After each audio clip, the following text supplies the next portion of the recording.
Bismillah Rahman Rahim. The last part of Wordsworth's theory of poetry is the language of poetry. As I have been telling you over and over again, the theory of poetry, Wordsworth's theory of poetry, consists of different parts and different things. There are five of them. We have discussed the others, and now we'll discuss in this lecture the language of poetry. What type of language, according to Wordsworth, is the best type of language to be used in poetry. Wordsworth talks about the poets of the earlier time. By the poets of the earlier time, he means the poets of Greece and Rome, Greek poets and Roman poets.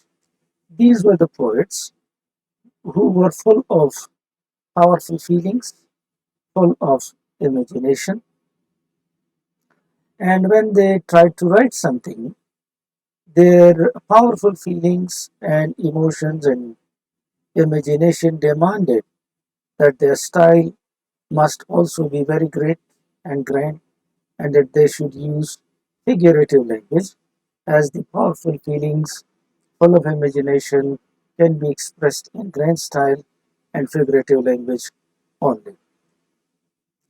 Now, the later poets, by which Wordsworth means the neoclassical poets of 18th century, they wanted to get the same fame, the same popularity as was that of the Greek poets and the Roman poets. Um, but actually, they did not have the grandeur of feelings. They did not have the powerful feelings. They did not have the great ideas to write about. They had just the petty things, the small things, and they wanted to write about these small things in the grand language used by the Greek writers and the Roman writers. The petty things, for example, you have studied Alexander Pope's The Rape of the Lock. The incident is quite small, just the cutting of the lock, but the language, the uh, couplets, heroic couplets used are grand in style, and this was referred to as poetic diction.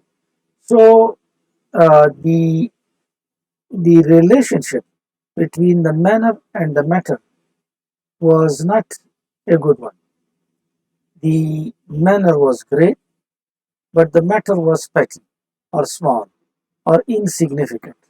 So as a result, there was no harmony between the manner and the matter of the neoclassical age, while on the other hand, the uh, classical poets, Roman and Greek poets, there was a harmony between matter and manner.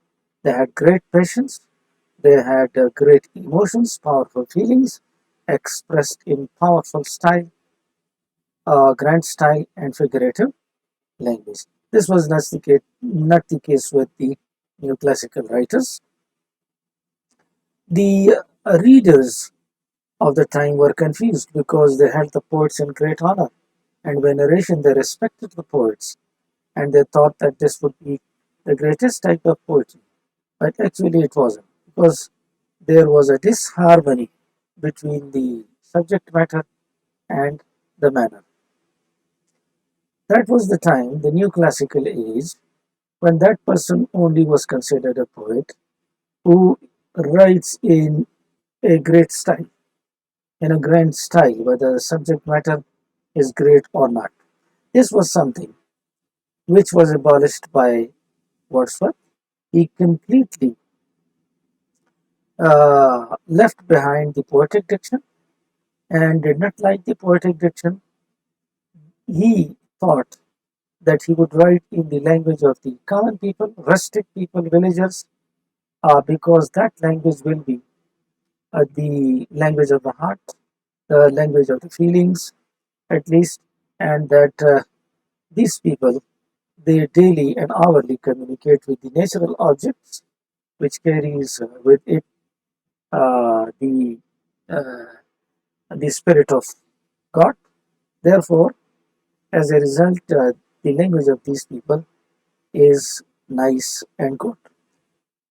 Wordsworth also thought that this language is more philosophical, simple, as compared to the artificial language of the new classical period.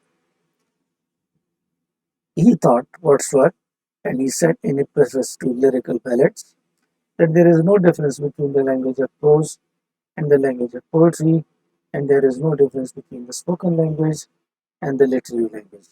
These were his ideas, and these are included in his theory of poetry, the language of poetry. Urdu में सुन लें, Wordsworth पुराने ज़माने के शुआरा का जिक्र करता है, यूनानी और रोमन, कि इनकी फीलिंग्स बड़ी पावरफुल होती थी।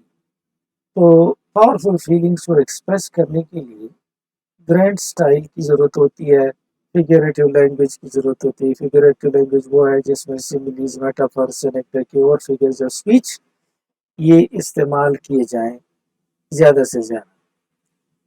और ये जो न्यू क्लासिकल राइटर्स थे वो चाहते थे कि वो भी ऐसे ही फेमस हो जाएं जिस तरह क्लासिकल राइटर्स हैं, लेकिन उनमें वो जोश व खरोश नहीं था, फीलिंग्स नहीं थी।